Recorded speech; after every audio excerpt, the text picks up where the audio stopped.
പണ്ടതിപ്പോൾ ഈ ലവ് ജിഹാദ് എന്ന് പറഞ്ഞ കോൺസെപ്റ്റ് തന്നെ ഒന്നില്ലല്ലോ.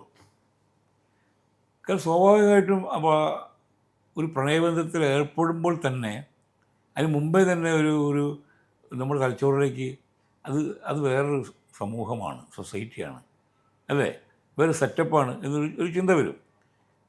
പിന്നൊരു ലക്ഷ്യമില്ലാതെ വരുമ്പോഴാണ് അത് വിവാഹത്തിൽ കലാശിക്കുകയും സംഘർഷം ഉടലെടുക്കുകയൊക്കെ ചെയ്യുന്നത്. എങ്കിൽ പോലും ഇന്നത്തേതിനെ അപേക്ഷിച്ച് നോക്കുമ്പോൾ വളരെ കുറഞ്ഞ സംഘർഷങ്ങളെ അന്നുള്ളൂ. ഇന്നാണ് ഇത് ഊതി വീർപ്പിച്ചിട്ടുള്ള പ്രശ്നങ്ങളാക്കി മാറ്റുന്നത്.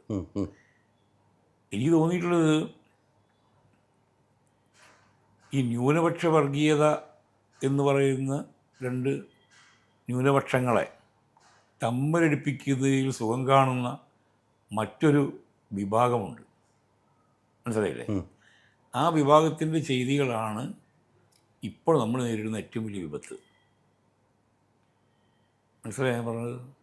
കാരണം ഇപ്പം മുസ്ലിം കമ്മ്യൂണിറ്റിയും ക്രിസ്ത്യൻ കമ്മ്യൂണിറ്റിയും എണ്ണത്തിൽ കുറവാണ്.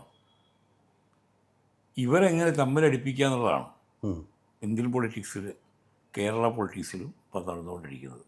അവിടെയാണ് ഈ സിനിമയുടെ, ഈ ബിഷപ്പിൻ്റെ ഈ ഇടപെടലിൻ്റെ പ്രസക്തി.